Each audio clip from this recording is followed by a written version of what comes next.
ನಾಳೆ ಡಿಸೆಂಬರ್ 30 ಮಂಗಳವಾರ ಅತ್ಯಂತ ಶ್ರೇಷ್ಠ ಹಾಗೂ ಶಕ್ತಿಶಾಲಿ ವೈಕುಂಠ ಏಕಾದಶಿಯನ್ನು ಆಚರಿಸಲಾಗುತ್ತಿದ್ದು, ಈ ಒಂದು ದಿನ ಶ್ರದ್ಧಾ ಭಕ್ತಿಯಿಂದ ವಿಷ್ಣು ಸಮೇತ ಲಕ್ಷ್ಮಿಯನ್ನು ಪೂಜಿಸಿದರೆ ಸಾಕು, ವರ್ಷ ಪೂರ್ತಿ ಅಂದರೆ 23 ಏಕಾದಶಿ ಆಚರಿಸಿದಷ್ಟು ಪುಣ್ಯ ಫಲಗಳು ಲಭಿಸುತ್ತದೆ.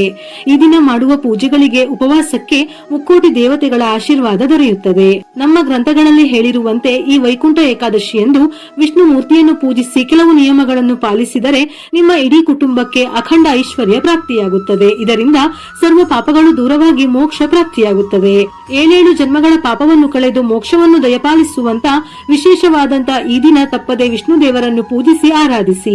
ಪುರಾಣಗಳ ಪ್ರಕಾರ ಈ ಶುಭ ದಿನದಂದು ವೈಕುಂಠದ ದ್ವಾರಗಳು ತೆರೆದಿರುತ್ತವೆ. ಮುಕ್ಕೋಟಿ ದೇವತೆಗಳು ಶ್ರೀಮನ್ ನಾರಾಯಣನ ದರ್ಶನಕ್ಕಾಗಿ ವೈಕುಂಠಕ್ಕೆ ಆಗಮಿಸುತ್ತಾರೆ. ಹಾಗಾಗಿ ಈ ದಿನ ಭೂಲೋಕದಲ್ಲಿ ಹರಿಯನ್ನು ಸ್ಮರಿಸಿದರೆ ಮುಕ್ಕೋಟಿ ದೇವತೆಗಳನ್ನು ಸ್ಮರಿಸಿದಂತೆಯೇ ಆಗುತ್ತದೆ. ಮುಕ್ಕೋಟಿ ದೇವತೆಗಳೆಲ್ಲರೂ ಸ್ವಾಮಿಯ ದರ್ಶನ ಪಡೆದ ನಂತರ ಭೂಲೋಕಕ್ಕೆ ಬಂದು ಭಕ್ತರನ್ನು ಹರಸುತ್ತಾರೆ. ಈ ವೈಕುಂಠ ಏಕಾದಶಿ ಆಚರಿಸುವುದರಿಂದ ಮುಕ್ಕೋಟಿ ದೇವತೆಗಳ ಆಶೀರ್ವಾದ ಲಭಿಸುತ್ತದೆ.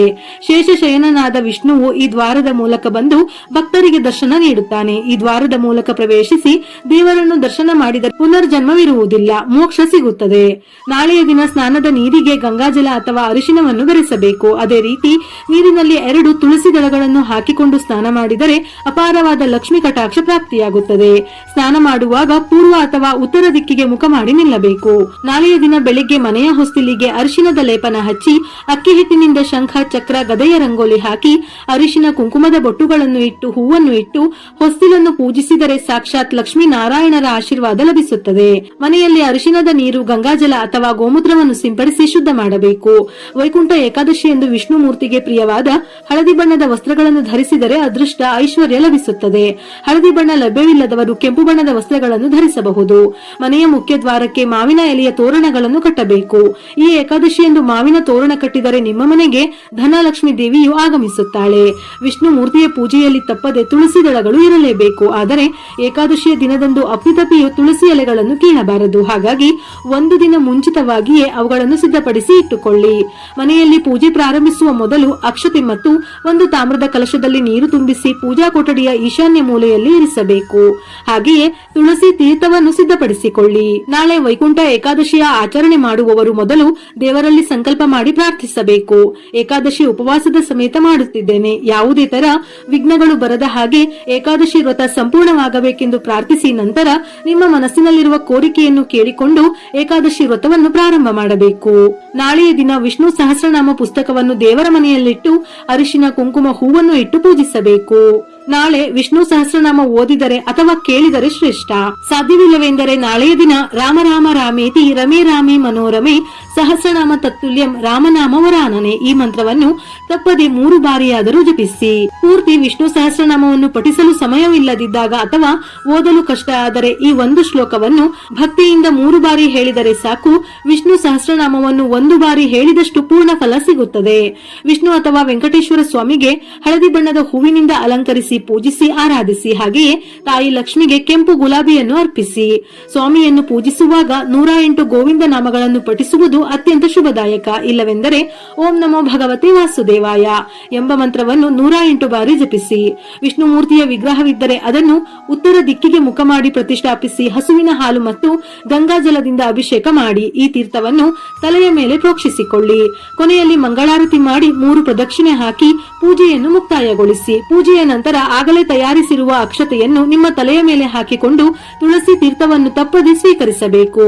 ನಾಳೆಯ ದಿನ ಅಕ್ಕಿ ಹಿಟ್ಟಿನ ದೀಪಾರಾಧನೆ ಮಾಡಿದರೆ ಅತ್ಯಂತ ಶ್ರೇಷ್ಠ.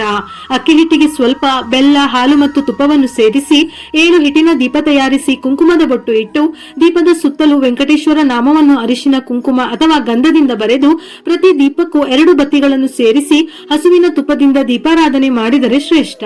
ಸಾಧ್ಯವಿಲ್ಲವೆಂದರೆ 2 ತುಪ್ಪದ ದೀಪವನ್ನು ಬೆಳಗಿಸಬಹುದು. ನೈವೇದ್ಯಕ್ಕೆ ಬಾಳೆಹಣ್ಣು, ಪಂಚಾಮೃತ, ಹಸಿ ಹಾಲು, ಬೆಲ್ಲದ ಪಾನಕವನ್ನು ಅರ್ಪಿಸಬಹುದು. ಇನ್ನು ನಾಳೆ ವಿಷ್ಣು ದೇವರ ಪೂಜೆ ಮಾಡಲು ಹಾಲು ಬೆಳಿಗ್ಗೆ 5:45 7 ಗಂಟೆ 53 ಶುಭ ಸಮಯವಿದೆ. ಈ ಸಮಯವನ್ನು ಬಿಟ್ಟರೆ ಬೆಳಿಗ್ಗೆ 9:36 10:36 ಮನೆಯಲ್ಲಿ ದೇವರ ಪೂಜೆ ಮಾಡಬಹುದು. ನಿಮ್ಮ ಜೀವನದಲ್ಲಿ ಏನೂ ಇಲ್ಲದ ಸ್ಥಿತಿಯಿಂದ ಉನ್ನತ ಮಟ್ಟಕ್ಕೆ ಏರಬೇಕೆಂದರೆ ಈ ಏಕಾದಶಿಯ ದಿನ 2 ಅಶ್ವತ್ಥ ಎಲೆಯ ಮೇಲೆ ಅರಿಶಿನದಿಂದ ಓಂ ಎಂದು ಬರೆದು ದೇವರ ಮನೆಯಲ್ಲಿಟ್ಟು ಪೂಜಿಸಿ. ನಂತರ ಮನೆಯ ಮುಖ್ಯ ಬಾಗಿಲಿಗೆ ಅಥವಾ ಬೀರುವಿನಲ್ಲಿ ಇಟ್ಟರೆ ಇದರಿಂದ ಅನಿರೀಕ್ಷಿತವಾಗಿ ಧನಲಾಭವಾಗಿ ನಿಮ್ಮ ಜೀವನದಲ್ಲಿ ದೊಡ್ಡ ಸ್ಥಾನಕ್ಕೆ ಏರುತ್ತೀರಿ. ಸಂಪತ್ತು ವೃದ್ಧಿಯಾಗುತ್ತದೆ.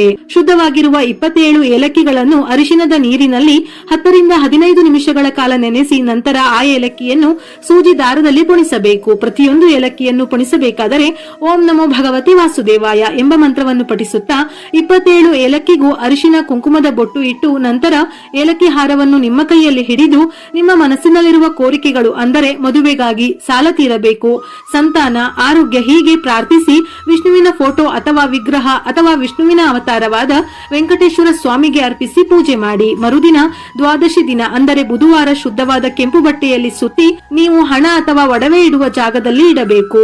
ಮುಂದಿನ ವರ್ಷ ವೈಕುಂಠ ಏಕಾದಶಿಯ ಒಳಗೆ ನಿಮ್ಮ ಕೋರಿಕೆಗಳು ಈಡೇರುವುದಲ್ಲದೆ ಸಕಲ ಸಂಪತ್ತುಗಳು ಲಭಿಸಿ ವಿಷ್ಣು ಸಮೇತ ಲಕ್ಷ್ಮಿಯ ಸಂಪೂರ್ಣ ಅನುಗ್ರಹ ಲಭಿಸುತ್ತದೆ. ನಾಳೆಯ ದಿನ ಉಪವಾಸ ಮಾಡಿದರೆ ಶ್ರೇಷ್ಠ. ಇಲ್ಲವೆಂದರೆ ಫಲಹಾರ ಅಂದರೆ ಡ್ರೈ ಫ್ರೂಟ್ಸ್, ಹಣ್ಣು, ಹಾಲು ಅಥವಾ ಲಘು ಆಹಾರ ಅಂದರೆ ಉಪ್ಪಿಟ್ಟು, ಅವಲಕ್ಕಿ, ಸಾಬುದಾನ ಕಿಚಡಿ ಈ ರೀತಿಯ ಆಹಾರವನ್ನು ಸೇವಿಸಬಹುದು. ನಾಳೆ ಅಪ್ಪಿತಪ್ಪಿಯು ಅನ್ನ, ಈರುಳ್ಳಿ ಮತ್ತು ಬೆಳ್ಳುಳ್ಳಿಯನ್ನು ಸೇವಿಸಬಾರದು. ನಾಡಿದ್ದು ದ್ವಾದಶಿ ತಿಥಿಯ ದಿನ ಅಂದರೆ ಬುಧವಾರ ಬೆಳಿಗ್ಗೆ 6:56 ನಂತರ ದೇವರಿಗೆ ತುಳಸಿ ಹೂವನ್ನು ಅರ್ಪಿಸಿ ನೈವೇದ್ಯಕ್ಕೆ ನಿಮ್ಮ ಕೈಲಾದ ಸಿಹಿಯನ್ನು ಅಂದರೆ ಪಂಚಾಮೃತ ಅಥವಾ ಹಣ್ಣನ್ನು ಇಟ್ಟು ಪೂಜೆಯ ನಂತರ ಉಪವಾಸ ಮುಗಿಸುವ ಮೊದಲು ವಿಷ್ಣು ಅಥವಾ ವೆಂಕಟೇಶ್ವರ ಸ್ವಾಮಿಯನ್ನು ಪ್ರಾರ್ಥಿಸಿ ಏಕಾದಶಿ ವ್ರತದಲ್ಲಿ ತಿಳಿದು ತಿಳಿಯದೆ ಏನಾದರೂ ತಪ್ಪುಗಳಾದಲ್ಲಿ ಕ್ಷಮಿಸಿ ಅನುಗ್ರಹಿಸು ಎಂದು ಪ್ರಾರ್ಥಿಸಿ ನಂತರ ದೇವರ ನೈವೇದ್ಯ ಸೇವಿಸಿ ಊಟ ತಿಂಡಿಯನ್ನು ಮಾಡಬಹುದು. ಇದೇ ರೀತಿ ದೇವಸ್ಥಾನಕ್ಕೆ ಹೋಗಿ ದೇವರ ತೀರ್ಥ ಪ್ರಸಾದವನ್ನು ಸ್ವೀಕರಿಸಿಯೂ ಉಪವಾಸವನ್ನು ಮುಗಿಸಬಹುದು. ಮನೆಯಲ್ಲಿ ಪೂಜೆ ಮುಗಿದ ನಂತರ ಹತ್ತಿರದ ವಿಷ್ಣು ದೇವಸ್ಥಾನಕ್ಕೆ ಹೋಗಿ ಉತ್ತರ ದ್ವಾರ ದರ್ಶನ ಪಡೆಯಿರಿ. ದರ್ಶನ ಪಡೆಯುವಾಗ ಮನಸ್ಸಿನಲ್ಲಿ ಓಂ ನಮೋ ನಾರಾಯಣಾಯ ಎಂದು ಸ್ಮರಿಸುತ್ತಾ ಸ್ವಾಮಿಯನ್ನು ಪಾದದಿಂದ ಶಿರಸ್ಸಿನವರೆಗೆ ದರ್ಶಿಸಬೇಕು. ಇದನ್ನು ಆಪದಾಮಸ್ತಕ ದರ್ಶನವೆಂದು ಕರೆಯುತ್ತಾರೆ. ವರ್ಷಕ್ಕೆ ಒಮ್ಮೆ ಮಾತ್ರ ತೆರೆಯುವ ಈ ಉತ್ತರ ದ್ವಾರದ ಮೂಲಕ ಸ್ವಾಮಿಯನ್ನು ದರ್ಶಿಸಿದರೆ ಕೋಟಿ ಜನ್ಮಗಳ ಪುಣ್ಯ ಫಲ ಲಭಿಸುತ್ತದೆ. ದರ್ಶನದ ನಂತರ ದೇವಸ್ಥಾನದ ಧ್ವಜಸ್ತಂಭದ ಬಳಿ ದೀಪ ಹಚ್ಚಿ ನಮಸ್ಕರಿಸಿದರೆ ಸಕಲ ಶುಭಗಳು ಉಂಟಾಗುತ್ತವೆ. ಸಾಯಂಕಾಲದ ವೇಳೆ ತುಳಸಿ ಕಟ್ಟೆಯ ಮುಂದೆ ಅಕ್ಕಿ ಹಿಟ್ಟಿನ ರಂಗೋಲಿ ಹಾಕಿ ಹಸುವಿನ ತುಪ್ಪದಿಂದ 2 ದೀಪಗಳನ್ನು ಹಚ್ಚಿ ಪೂಜಿಸಬೇಕು. ಸಾಲ ಬಾಧೆಯಿಂದ ಬಳಲುವವರು ತುಳಸಿ ಕಟ್ಟೆಗೆ ಸ್ವಲ್ಪ ಹಸಿ ಹಾಲನ್ನು ಅರ್ಪಿಸಿ ನಮಸ್ಕರಿಸಿದರೆ ಸಮಸ್ಯೆಗಳು ದೂರವಾಗುತ್ತವೆ. ಮನೆಯ ಹೊಸ್ತಿಲ ಹೊರಭಾಗದಲ್ಲಿ ಗಂಧ ಅಥವಾ ಅರಿಶಿನದಿಂದ ಸ್ವಸ್ತಿ ಗುರುತನ್ನು ಹಾಕುವುದರಿಂದ ದಾರಿದ್ರ್ಯ ದೂರವಾಗಿ ಲಕ್ಷ್ಮಿಯ ಅನುಗ್ರಹದಿಂದ ಸಂಪತ್ತು ವೃದ್ಧಿಯಾಗುತ್ತದೆ. ಈ ದಿನ ಗೋಮಾತೆಗೆ ಹಸಿರು ಹುಲ್ಲು ಅಥವಾ ಬಾಳೆಹಣ್ಣನ್ನು ತಿನ್ನಿಸಿದರೆ ಮುಕ್ಕೋಟಿ ದೇವತೆಗಳು ಸಂತೃಪ್ತರಾಗಿ ತಲೆತಲಾಂತರದ ಐಶ್ವರ್ಯವನ್ನು ನೀಡುತ್ತಾರೆ. ಅಶ್ವತ್ಥ ಮರಕ್ಕೆ ಪ್ರದಕ್ಷಿಣೆ ಹಾಕುವುದರಿಂದ ಜಾತಕದ ದೋಷಗಳು ನಿವಾರಣೆಯಾಗಿ ಅದೃಷ್ಟ ಒಲಿಯುತ್ತದೆ. ಏಕಾದಶಿ ಎಂದು ಅನ್ನವನ್ನು ತ್ಯಜಿಸಿ ಹರಿನಾಮವನ್ನು ಭಜಿಸಿ ವೈಕುಂಠದ ಹಾದಿಯನ್ನು ಸುಗಮಗೊಳಿಸಿಕೊಳ್ಳಿ. ವಿಡಿಯೋ ಇಷ್ಟ ಆಗಿದ್ದಲ್ಲಿ ಮರೆಯದೆ ಲೈಕ್ ಕೊಟ್ಟು ನಿಮ್ಮವರಿಗೆ ಶೇರ್ ಮಾಡಿ. ಇದೇ ರೀತಿಯ ಮನಮುಟ್ಟುವ ಉಪಯುಕ್ತ ಮಾಹಿತಿಗಳಿಗಾಗಿ ಮತ್ತೆ ಭೇಟಿಯಾಗೋಣ.